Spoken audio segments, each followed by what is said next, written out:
నమస్కారం. గౌరవనీయులు హరీష్ రావు గారు, వేదిక మీద ఉన్న సోదరులకు అందరికీ.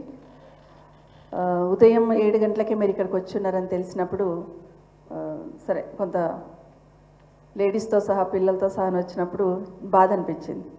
ఎందుకంటే ఒక సైడ్ ఇల్లు పోతుందనే టెన్షన్, ఒక సైడు ఎవరికి చెప్పాలని ఒక సైడు. ఖచ్చితంగా భవన్కి వెళ్తే ఇక్కడ మాకు భరోసా దక్కుతుందని ఇంత దూరం వచ్చిన మీకు అందరికీ ఆ భరోసా ఖచ్చితంగా కేసీఆర్ గారి నాయకత్వంలో మీకు ఇవ్వడం జరుగుతుందని మీకు అందరికీ మనవి చేస్తాను. నిన్న సాయంత్రం నేను మాట్లాడుతున్నా, మా బాబు నేను మీ వాళ్ళతో కొంతమందితో మాట్లాడాను, నేను ఒక 2-3 నేను చెప్పాను కూడా, టెన్షన్ పడకండి, మిమ్మల్ని అట్లా అంత ఈజీగా మీ దగ్గరికి వస్తే మేము చూస్తూ ఊరుకోము.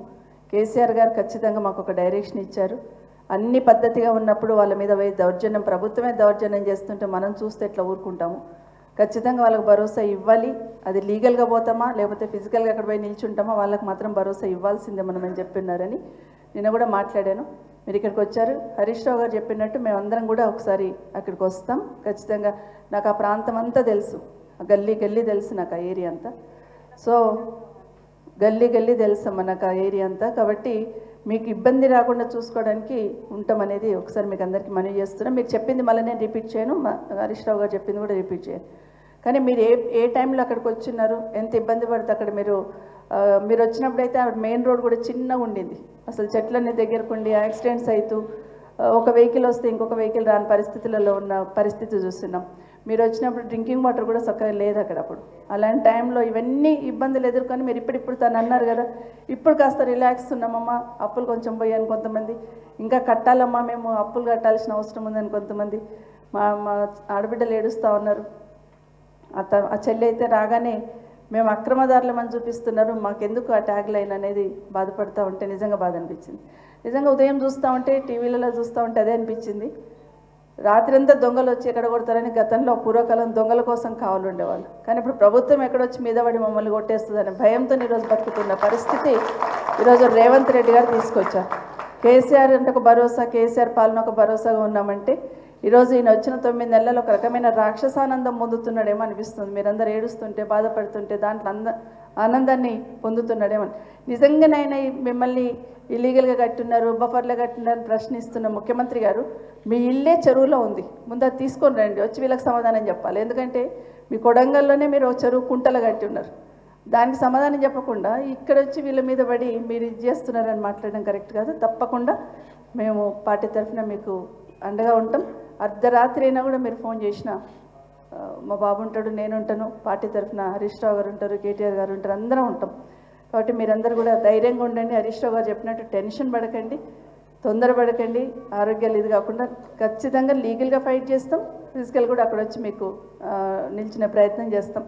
బుల్డోజర్ వచ్చింది ఏదైనా వచ్చిందంటే ఆ బుల్డోజర్ కన్నా ముందు మేమే ముందు వచ్చి నిల్చుంటాం, టెన్షన్ పడకండి అని కూడా మీకు అందరికీ మరొకసారి తెలియజేసుకుంటూ, లీగల్గా కూడా మా అడ్వకేట్స్ మా సోదరులు సోదరిమణి కూడా ఉన్నారు, వాళ్ళు కూడా మీకు నంబర్స్ ఇస్తారు.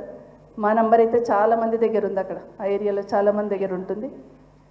సో ఎప్పుడున్నా మేము భరోసా ఇస్తాం. మీరు కూడా 10 మందికి ఆ ధైర్యం ఇచ్చే ప్రయత్నం చేయండి. ఎందుకంటే నిజంగానే అన్ని పర్మిషన్స్ తీసుకొని కట్టుకున్న వాళ్ళకి ఇంత అరాచకం చేసే ప్రయత్నం చేస్తున్నారు. ఇంతకుముందు హరీష్ రావు గారు చెప్పినట్టు నిజంగానే పైన వాళ్ళ పెద్దలన్నా స్పందించాలి. నాకు ఏమర్థమైందంటే కేసీఆర్ గారు బాగా చేస్తున్నారు, ఒక ఇమేజ్ తీసుకొచ్చున్నారు హైదరాబాద్కి తెలంగాణకి.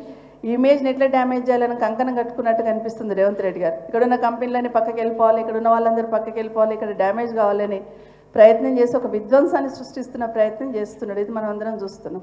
కానీ మీరు అందరు చదువుకున్న వాళ్ళు, మీకు అందరికీ ఆ ధైర్యం ఉంది. పోరాటం చేసి చేసి చేసి ఈ స్థాయికి ఎదిగున్నారు. మీరు మధ్యతరగతి వాళ్ళందరం ఏ విధంగా ఉంటాం అనేది అందరికీ తెలుసు. ఎన్ని కష్టాలు పడతాం, పిల్లల భవిష్యత్తు కోసం ఎన్ని రకాల సాక్రిఫైస్ చేస్తామో, ఎన్ని రకాల ఆలోచనలు చేస్తామనేది తెలుసు. కాబట్టి ఇప్పుడు కూడా మీకు అదే భరోసా ఇస్తున్నాం. ధైర్యంగా ఉండండి, మీ వరకు ఎవరు రాకుండా ఉండాలి. ఖచ్చితంగా సమాధానం చెప్పాలి. హరీష్ రావు గారు చెప్పినట్టు నిజంగానే అందరినీ పిలిచి మాట్లాడితే, ఆల్ పార్టీని పిలిచి మాట్లాడితే దానికి ఒక కంక్లూజన్ అని వస్తుంది. ఇంతకుముందు అయూబ్ చెప్పారు, ఎక్కడో అక్కడ వికారాబాద్ ఉంది, అక్కడ నుండి ఇక్కడ వరకు ఖాళీగా ఉంది కదా, అక్కడ బ్యూటిఫికేషన్ చేయొచ్చు కదా, ఇండ్ల మధ్యలో వచ్చి ఎందుకు చేస్తున్నాను. కేసీఆర్ గారు అదే ప్లాన్ చేశారు గతంలో.